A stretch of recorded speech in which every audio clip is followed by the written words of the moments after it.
큰 병일까봐 무서워서 겁내 하시는 분들이 있어요. 자가 진단을 이제 혼자 셀프로 좀 하셨다가 이 증상이 이 증상 같고 이게 꼭 이거 같고 제가 이제 많이 헷갈릴 수 있는 것들, 이거는 이거다 이렇게 가르쳐 드리려고 오늘 이 영상을 만들어 봤습니다. 자가 검진 중에 하나가 바로 이제 폐 질환과 관련된 검사도 있어요. 여러분들이 이제 보실 때 이제 하트 이렇게 하잖아요. 그래서 이렇게 하시면은 가운데 여기 손가락 이 틈이 잠깐 그 빛에 비춰봤을 때 다이아몬드 모양이 이제 보일 거거든요. 그분들 중에 상당수가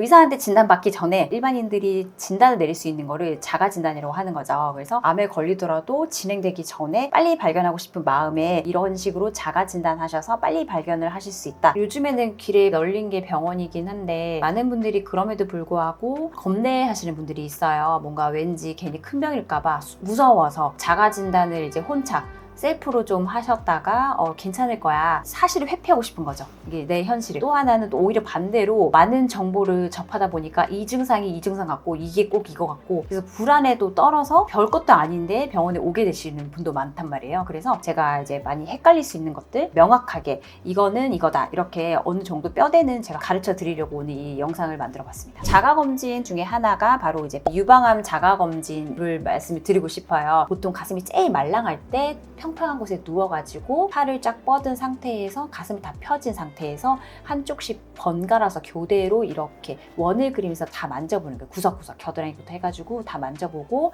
덩어리가 있나 없나 그렇게 보는 거죠. 이 부분에 대해서는 제가 자신 있게 말씀을 드릴 수가 있는 게 유방암이 상당히 진행됐을 경우에는 자가검진으로 얼마든지 발견하실 수 있어요. 그렇지만 유방암이 초기일수록 절대로 죽었다 깨어나도 자가검진으로는 초기에 발견하기가 힘드십니다. 극도로 드문 케이스, 즉 피부층에 위치한 유방암일 경우에는 피부 바로 밑에 위치해가지고 조금 사이즈가 작아도 빨리 발견되기는 하는데 웬만하면 보통 유방암들이 피부층 가까이 생기진 않거든요. 그렇기 때문에 자가검진을 해서 나는 유방암을 초기에 발견하겠다 이런 생각 자체를 버리셔야 되는데 제가 이번 달에 또 최고 기록을 깬 게 0.3cm 유방암 연기 발견했거든요. 이거는 절대 만져질 수가 없고요. 그만큼 작기 때문에 또 연기 초기로 발견이 되는 거죠. 그래서 초기에 발견하신 분들은 나중에 훗날 재발과 전이의 발견률이 다른 기수보다 훨씬 더 낮기 때문에 희망적인 기수거든요. 근데 이게 만져져서 느껴지시려면은 유방 암세포가 아무리 작아도 1.5cm? 제가 봤을 때는 보통 그랬어요.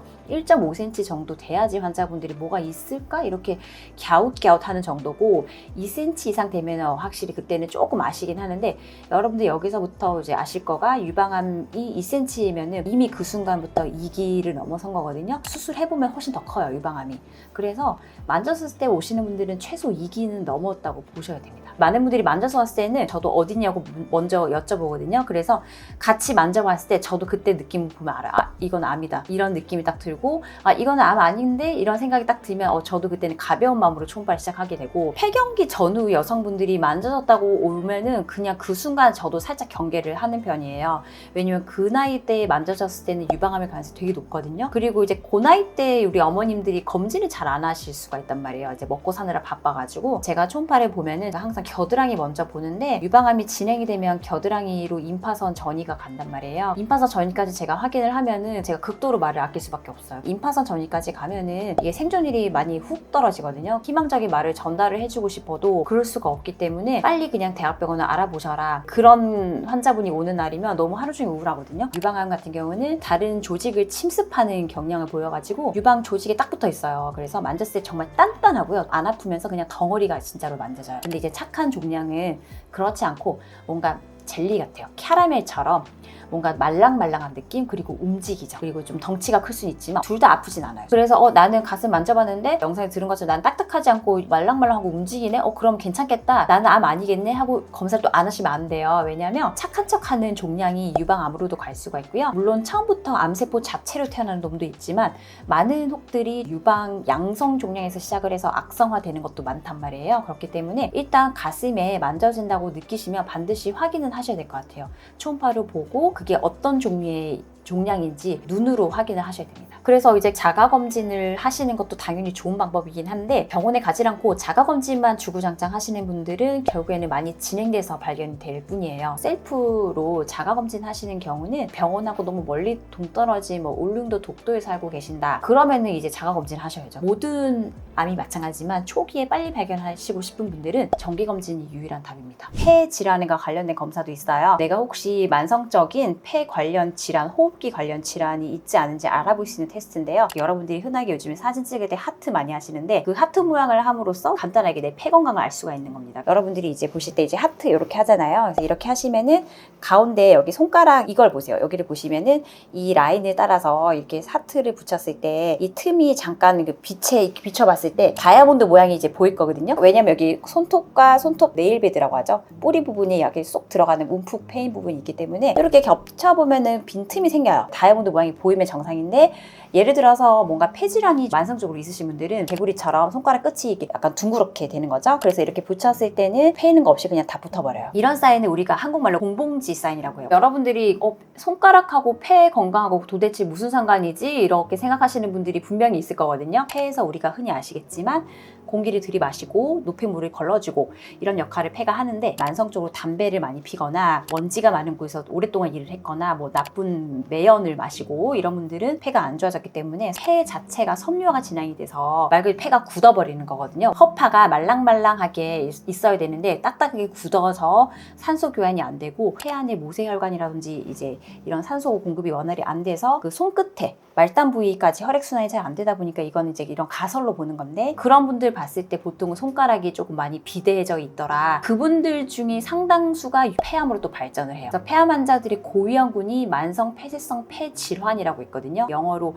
COPD라고 하는데 그 COPD 환자분들이 거의 10년을 앓았을 경우에 30% 이상에서 폐암으로 결국 발병을 하게 돼요. 즉 만성 특발성 폐섬유화증 환자들하고 폐암 환자들이 다 유기적인 관계가 있고 공통적으로 손가락 끝 모양이 그렇더라. 내가 만약에 담배를 많이 피고 있고 평소에 호흡기가 안 좋고 미세먼지가 많은 동네에서 산다. 그럴 때 손가락 한번 보시고요. 손가락 사인을 한번 해보세요. 그래서 이게 비정상이 나오시면 호흡기 내과라든지 이런 진료가 필요할 수 있습니다. 그래서 지금 이 영상을 보고 계시는 우리 시청자분은 그런 분 없겠지만 흡연자이거나 아니면 가족 남편이나 아버지 뭐 남동생 담배를 피우고 있다. 그러면은 이제 사랑한다는 표현을 같이 해주시면서 동생아 아니면 남편아 이렇게 하시면서 같이 해보자. 테스트 한번 해보시면 좋을 것 같아요. 그래서 손가락 이 사인이 생각보다 안 좋은 분이 있으면 담배를 얼마나 피웠는지 아니면 그분의 건강검진 이런 병력도 조금 알아봐 주시고 병원에 좀 끌고 가시면 좋을 것 같아요. 그죠? 여러분도 이번 기회에 삼아서 내 폐 건강은 어떤지 한번 간단한 테스트 하시면 좋을 것 같습니다. 다음으로 제가 소개해드리고 싶은 자가검진법 중에 하나가 뇌졸중 진단이에요. 뇌졸중 같은 경우는 우리 이 뇌가 좌뇌와 우뇌가 있잖아요. 우뇌나 또는 좌뇌에서 혈관이 막혀가지고 나타나는 현상이라서 그래서 간단한 테스트가 뭐냐면 여러분이 눈을 감고요.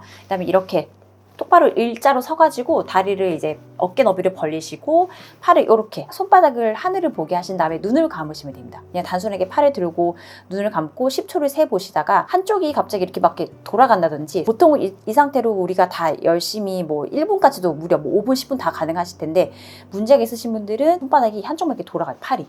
그거는 뇌졸중이 있다 이 소리거든요. 여기서 문제가 있으신 분들은 반드시 빨리 응급실을 가시거나 진료를 받아보셔야 됩니다. 왜 그러냐면은 이제 우리가 이게 우뇌와 좌뇌가 있잖아요. 근데 우뇌를 공급하는 혈관이 따로 있고 좌뇌를 공급하는 뇌혈관이 따로 있어요. 그래서 이 뇌혈관으로 이렇게 올라가다가 이렇게 갈라지거든요. 우뇌로 가는 혈관이 막히면 좌측 손에 편마비가 오는 거예요. 이 혈관이 먹여 살리는 그 영역에 문제가 생기는 거예요. 그래서 만약 이쪽 혈관 쪽에 뭐가 어딘가 막혔다. 그럼 보통은 왼쪽 팔 이나 왼쪽 다리 여기가 이제 마비가 생겨서 문제가 생기게 됩니다. 여러 증상이 있지만 제일 그냥 대표적인 거는 팔마비 이런 증상이 제일 많이 오긴 해죠. 제일 많이 침범되는 혈관이 또 따로 있거든요. 다리가 무감각한 거 마찬가지예요. 걷는 것도 힘들어지다든지 한쪽 얼굴이 뭐 마비가 돼서 떨린다든지 막 갑자기 눈이 막 떨린다든지 또는 뭐 말이 어눌해진다든지 평소에 말하던 것과 다르게 우리 아버지가 갑자기 발음이 어눌해졌다 그런 것도 비슷한 현상일 수 있어요. 옆에 가족들이 보통 눈치를 채거든요. 너 발음이 이상해졌어. 너 눈이 왜 감겨? 그러다가 너 걷는 게 왜 그래? 너 팔이 왜 그래? 이렇게 마비 증상을 보이면서 병원에 가시기 때문에 평소랑 다른 뭔가 느낌이 갑자기 생겼다. 그러면 일단 의심을 해보시는 게 좋을 것 같습니다. 그래서 혈관마다 이 혈관이 막히면 그럼 당연히 뚫어줘야 되는 거죠. 막혔으니까. 그래서 이 뚫어지는 골든타임이 있거든요. 보통 3시간, 6시간 이런 골든타임이 있는데 그 막힌 정도 따라 달라요. 그래서 응급학적으로 영상의학과라든지 다른 신경외과에서 인터벤션이라고 하는데 혈관을 조용을 해서 어느 혈관이 막혔나 실시간으로 확인을 하고 그 혈관을 이제 뚫어주는 작업을 하거나 심하지 않을 때 약을 먹거나 이런 여러 가지 방법이 있습니다. 그래서 골든타임 안에 제때 피가 다시 통하게 만들어주지 않으면 영구적으로 막혀버려서 불사사가 생길 수 있는 거죠. 뇌졸중은 골든타임이 되게 중요하다고 되어 있습니다. 그리고 여러분들께도 손쉽게 알 수 있는 자가 검진 중에 하나가 갑상선인데요. 별로 어려운 검진은 아니고 여러분들이 이제 목을 보실 때 갑상선은 목젖 있잖아요. 목젖 바로 밑에 있어요. 그러니까 저 같은 경우는 이렇게 나비 모양으로 있거든요. 여러분들이 이렇게 거울 보면서도 갑상선 크신 분들은 보여요. 저는 그래서 TV 볼 때도 연예인들이 되게 마른 분이 많으니까 저 갑상선 검사해야 되겠는데? 이렇게 딱 보이거든요. 왜냐면 이게 여자분들 특히 갑상선 질환이 많아요. 그래서 갑상선이 문제가 생기면 많이 커지거든요. 그런 것들이 암을 시사하는 건 아니고요. 갑상선 질환을 예측할 수가 있는 거죠. 본인이도 느껴서 이렇게 해봤을 때 결절이 있을 경우에는 이렇게 딱 해서 만져봤을 때 한쪽이 만져지는 게 실제로 있어요. 갑상선 결절은 이제 남자분들로 따지면 목젖 바로 아래 부분에 피부 거의 직하방에 있기 때문에 그래서 거울 한번 보시면 좋을 것 같아요. 근데 갑상선 암 같은 경우는 굉장히 작은 시기도 많기 때문에 이 암 자체를 육안적으로 이렇게 느끼기는 되게 어렵고요. 다만 갑상선 질환, 그레이브스 병이라든지 갑상선 염이 꽤 많거든요. 갑상선 기능이 저하증이 있다던가 이럴 때 비대해져요. 갑상선 기능과 갑상선 암은 별개거든요. 이거를 많이들 헷갈려 하시는데 갑상선 초음파 같은 경우는 초음파로 딱 돼서 갑상선 안에 종양이 있나 없나 이거를 보는 거고 갑상선에 문제가 생기면 초음파에서도 아파 보이거든요. 이게 근데 그거는 확진이 아니고요. 갑상선 기능을 보는 검사는 피검사로 따로 있어서 피검사에서 갑상선 기능이 괜찮은지 안 괜찮은지 확인을 하실 수 있고 그 전에 초음파를 했을 때 갑상선이 좀 아파 보이는 게 보이면 그때 이제 의사가 보통 피검사 하세요라고 권고를 내려서 피검사를 해보는 거고요. 그리고 이제 갑상선 기능이 그래서 안 좋거나 어떤 증상이 그럼 있을까 이제 이런 거는 되게 비특이적이라고 알려져 있어요. 그래서 만성 피로가 되게 흔하고요. 체중 감소 또는 반대로 체중 증가도 가능하고요. 잠을 못 잔다든지 무기력하고 뭘 해도 기분이 우울해지고 스트레스, 기분장애까지 나타날 수 있기 때문에 내가 최근에 몇 달에 걸쳐서 그런 증상이 있으면서 목을 내가 자세히 봤더니 좀 부풀어 오른 것 같은 느낌이 드네. 이러시면은 갑상선 질환에 좀 의심을 하셔야 돼서 근처에 초음파 꼭 받아보시면 좋을 것 같아요. 오늘은 자가검진으로 유추 가능한 질환들에 대해서 몇 가지 알려드렸는데요. 사실 이것들은 그냥 상식선에서 알고만 계시면 좋을 것 같아요. 이거를 뭔가 되게 의지하고 맹신하시면서 이것만 믿고 검진을 안 받으시면 절대 안 될 것 같고 이것만 가지고는 절대 내 병을 빨리 발견하실 수 없다. 병이 한참 진행된 거를 이제 증거로 나타내는 증상이기 때문에 이거를 발판 삼아서 병원에 가시면 절대 안 될 것 같고요. 이런 증상이 나타나기 전에 검진을 받을 수 있는 최적기는 바로 지금 이 영상을 보고 있는 이 순간일 거라고 생각이 듭니다. 10월달 되면은 이제 검진 성수기가 이제 또 시작이 되거든요. 요 시기부터 너무 바빠져요. 병원들이 초피크라고 말을 하죠. 보통은 11월, 12월달 되면은 검진 병원들이 국세통이거든요. 24년도 끝나기 전에 아직도 안 받으셨으면 10월달 직전 아니면 못해도 10월 초에는 꼭 검사 받아보시면 좋을 것 같습니다. 내 몸은 내가 알지 이런 마인드는 버리시고요. 반드시 전문가에게 맡기셔가지고 내 몸 상태 괜찮은지 확인을 하시면 좋을 것 같습니다. 그래서 오늘 영상도 유익하셨으면 구독과 좋아요, 알람 설정 부탁드리고요. 다음 영상에는 또 다른 내용으로 찾아뵙겠습니다. 감사합니다.